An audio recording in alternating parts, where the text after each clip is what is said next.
बास से जमा। इस बास में मुसन्निफ़ आपको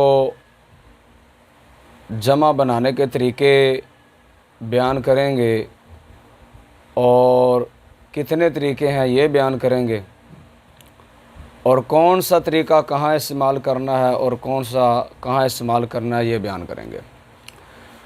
तो मुकदमे के अंदर आपने जमा का माना पढ़ा था। जमा किसे कहते हैं? दो या दो से ज़्यादा को, दो या दो से ज़्यादा को।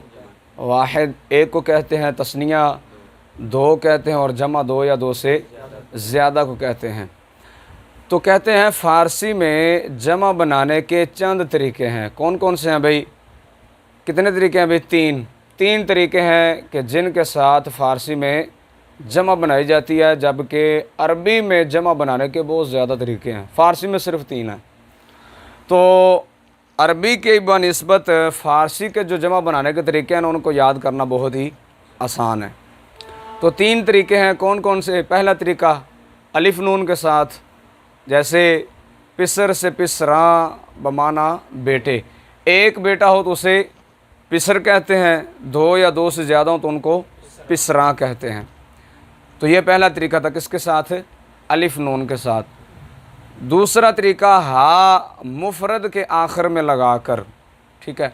जैसे शब से शब हा, एक रात कहना तो उसके लिए शब, दो या दो से ज़्यादा कहनी तो उसके लिए शब हा, बहुत सारी रातें, दो या दो से ज़्यादा रातें। तीसरा तरीका है अलिफ ता मुफरद के आखिर में लगाकर, जैसे बाग से बागात, बाग से। ये 3 तरीके हैं भाई, अलिफ नून के साथ, हा के साथ और अलिफ ता के साथ। अब आ जाती है ये बात कि अलिफ नून वाला जो तरीका है वो कहाँ इस्तेमाल होगा, हा वाला जो तरीका है वो कहाँ इस्तेमाल होगा, और अलिफ ता वाला जो तरीका है वो कहाँ इस्तेमाल होगा। अब ये बात समझने की है। तो कहते हैं नंबर 1, जानदार अशिया के लिए पहला तरीका ही इस्तेमाल किया जाता। कौन सा? अलिफ नून वाला। जानदार, मसलन इंसान है वो जानदार है, जानवर है वो जानदार है।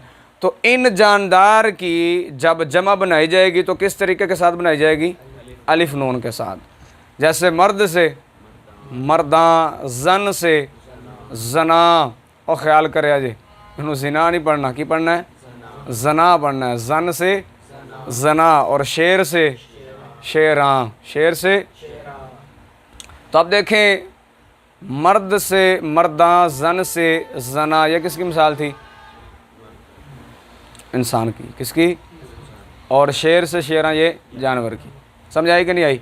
तो हैवान जब बोला जाता है ना, या जानदार बोला जाता है, तो उसमें इंसान भी आ जाते हैं और जानवर भी हैं। इंसान भी हैवान है कि ये, लेकिन बाहर लोगों जिन्ना आख्या जी लोग गल पै जाएंगे ਤੁਹਾਡੇ भी चंगा मौलवी सानू हैवान बनाई जाता है। चलें, दूसरा तरीका जमादात, और इसमें माना की जमा हमेशा हा के साथ आती है। 3 तरीके पढ़े ना, पहला तो हो गया। अब दूसरा तरीका क्या? जमादात। जमादात किसे कहते हैं भाई? मैंने शायद आपको पहले ये बताया है। जमादात जो ना हरकत करे ना बढ़े। क्या? जो हरकत भी नहीं करते और बढ़ते भी नहीं हैं, उनको क्या कहा जाता है? पत्थर क्या है? या फट्टी, किताब, कलम वगैरह वगैरह, ये सब क्या हैं? जमादात हैं। तो जमादात और इसमें माना, अब इसमें माना समझें जमादात के बाद कि इसमें माना किसे कहा जाता है। या मैंने इसमें फ़ाइल की बात में आपको समझाया था कि इसमें माना किसे कहा जाता है, याद है आपको? जो कायम बिल गैर हो। क्या हो? जिसका खारिज में अपना कोई ज़ाती वजूद ना हो बल्कि किसी न किसी के साथ कायम हो, जैसे खुशी, गमी, सखावत, बुज़ली। अब खारिज में इनका हमें कोई वजूद नज़र नहीं आता, ये जब भी नज़र आएंगे किसी के साथ नज़र आएंगे। ये जब भी पाए जाएंगे तो किसी के साथ पाए जाएंगे, ज़ाती तौर पर अलग।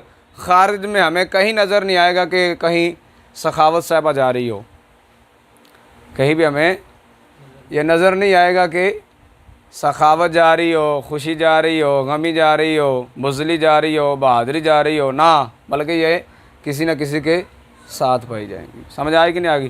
तो जमादात और इसमें माना की जमा हमेशा किसके साथ आएगी? हा के साथ आएगी। और इसका ख़िलाफ़ क्या होगा? शाज़ होगा। इसका ख़िलाफ़ क्या मतलब? कि कोई चीज़ ऐसी हो जो हो तो इसमें माना, लेकिन उसकी जमा जो है वो हा के साथ आने की बजाय किसके साथ आ जाए? अलिफ नून के साथ। अब अलिफ नून के साथ जमा आना, ये कौन सा तरीका है? जानदार के लिए। और जानदार की जमा किसके साथ आएगी? अलिफ नून के साथ। लेकिन अगर इसमें माना या जमादात की जमा हा की बजाय अलिफ नून के साथ आ जाएगी तो उसको शाज़ कहा जाएगा। क्या कहा जाएगा? क्या कहा जाएगा? शाज़।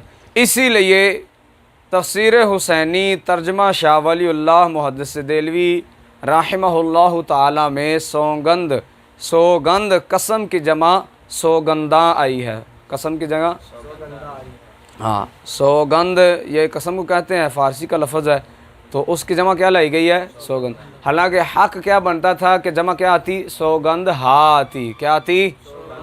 क्यों? इसलिए कि सौगंद जो है वो इसमें माना है। क्या है? और इसमें माना की जमा किसके साथ आती है? हा के साथ आती है, अलिफ नून के साथ नहीं आती। लिहाजा अगर अलिफ नून के साथ आएगी तो उसको शाज़ कहा जाएगा। क्या कहा जाएगा? शाज़। आप देखें चंद मिसालें आप दे रहे हैं जमादात की, जैसे संग से संग हा, किताब से रंज से। अब ये माना की मिसाल है, खूबी से, बदी से बदी हा। समझ आएगी कि नहीं आएगी? नंबर 3 भाई, नबातात की जमा दोनों तरीक़ों के साथ लाई जाती है। नबातात किसे कहते हैं भाई? जो हरकत भी करें और बड़े भी, जो दरख्त हरकत भी करते हैं और बढ़ते भी हैं। जमादात ना हरकत करते हैं ना बढ़ते हैं, नबातात हरकत भी करते हैं और बढ़ते भी हैं। तो नबातात जो होंगे उनकी जमा अलिफ नून के साथ भी आएगी और हा के साथ भी आएगी। जैसे दरख्त से दरख्तां, निहाल से निहाला, निहाल हा बमाना नया उगा हुआ पौधा। नहाल किसे कहते हैं? नवा नवा जड़ा पौधा हो गया होवे उन्होंने कहते हैं नहाल। केड़े? फारसी वाले। पंजाबी की कहते हैं पौधा ही कहते हैं। चलो नंबर 4, अज्जाए नबातात की जमा उमूमन हा के साथ आती है। क्या? इस उमूमन के लफ्ज़ से पता चल रहा है कि अज्जाए नबातात जो हैं, मसलन एक पौधा है, दरख्त है, ठीक है, उसके आगे अज्जा हैं, पत्ता है, शाख है, नीचे तनहा है, तो वो क्या हुए? उसके अज्जा। तो उमूमन के लफ्ज़ से पता चल रहा है कि उसकी अलिफ नून के साथ भी जमा आती है, लेकिन कलील। लेकिन ज़्यादातर किसके साथ आएगी? हा के साथ आएगी। जैसे शाख से शाख हा बमाना टहनियाँ, रेशा से रेशा हा बमाना दरख्त की नसें, जवाना से जवाना हा दरख्त की ताज़ा शाखें, साका से साका हा पौधे की डंडल, शिगोफ़ा से शिगोफ़ा हा कलियाँ। किसे कहते हैं? जो बाज़ दरख्तों पर वो कलियाँ नहीं लगी होती उन्हें कहा जाता क्या? शिगोफ़ा से, उन्हें शिगोफ़ा कहा जाता। तो उसकी जमा किसके साथ आएगी? शिगोफ़ा हा। समझ आ रही कि नहीं आ रही? नंबर 5 भाई, आज़ाए बदन इंसानी जो जुफ्त हैं उनकी जमा दोनों तरीक़ों के साथ आती है। अब इंसानी बदन में से कौन कौन से आज़ा जुफ्त यानी जोड़ा जोड़ा हैं? आँख, कान, होंठ, रुखसार, हाथ, पाँव, टांगें। अब इनकी जमा किसके साथ आएगी? ओए दोनों तरीक़ों के साथ बोलो। अलिफ नून के साथ भी आएगी और हा के साथ भी आएगी। किसकी? आज़ाए बदन इंसानी, पूरे इंसान की जमा किंदे नाल आएगी? अलिफ नून दे नाल। और आज़ाए बदन इंसानी जो जुफ्त हैं उनकी जमा किसके साथ आएगी? दोनों तरीक़ों के साथ। किसके साथ? अलिफ नून के साथ भी आएगी और हा के साथ भी आएगी। बोलो यार, बोलिया करो। चलें, जैसे चश्म से चश्मा, चश्महा। अब देखें आंखें जो है इंसान में एक हैं या दो हैं? दो। तो लिहाजा इसकी जमा अलिफ नून के साथ भी आ सकती है और हा के साथ भी आ सकती है। जैसे चश्म से चश्मा, चश्म हा। लब से लबा, लब हा। अब होठ कितने हैं? दो। तो अब इसकी जमा अलिफ नून के साथ भी आ सकती है और हा के साथ भी आ सकती है। दस्त से दस्ता, दस्त हा। अब हाथ कितने हैं? दो। ठीक है, तो इसकी जमा अलिफ नून के साथ भी आ सकती है और हा के साथ भी आ सकती है। रुख से रुखां, रुख हा। रुदा से रुदागां, रुदाहा। जुल्फ से जुल्फ़ां, जुल्फ़हा। गैसु से गैसुवां, गैसुहा। जुल्फ से जुल्फ़क, जुल्फ़कहा, जुल्फ़का। समझ आ रही कि नहीं आ रही? चलें, वाज़ेह है। नंबर 4 भाई, कलिमाते ज़मानी काबिल तग़य्युर की जमा भी दोनों तरीक़ों के साथ आती है। क्या? बोले बोले बोले बोले।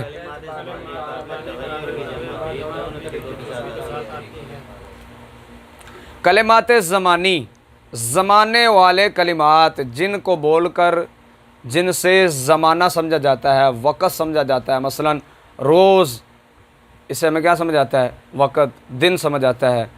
ठीक है, साल एक वक़्त समझा जाता है, एक ज़माना समझा जाता है। तो ये काबिल तग़य्युर हैं, बदलते रहते हैं। दिन दिन के साथ बदलता रहता है, साल साल के साथ बदलता रहता है। तो इनकी जमा जब लाई जाएगी तो वो भी दोनों तरीक़ों के साथ लाई जाएगी। क्या मतलब? कि वो अलिफ नून के साथ भी उनकी जमा आ सकती है और हा के साथ भी आ सकती है। बोलो बोलो बोलो बोलो। जैसे रोज़ से रोज़ां, रोज़हा। रोज़ से रोज़ का माना होगा एक दिन, रोज़ां का माना होगा 2 दिन या 3 दिन या कई दिन। ठीक है, माह से माहा, माहा। ठीक है, अब माह महीना महीने के साथ बदलता रहता है, काबिल तग़य्युर है। लिहाजा इसकी जमा अलिफ नून के साथ भी आ सकती है और हा के साथ भी आ सकती है। समझ आ रही कि नहीं आ रही? साल से सालां, सालहा। शब से शबां, शबहा। रातें। रोज़गार से रोज़गारां, रोज़गारहा। समझ आ रही कि नहीं आ रही? तो ये 4 तरीके आपने आज पढ़े तफ़सीलन, बाकी इंशाअल्लाह ताला कल पढ़ेंगे।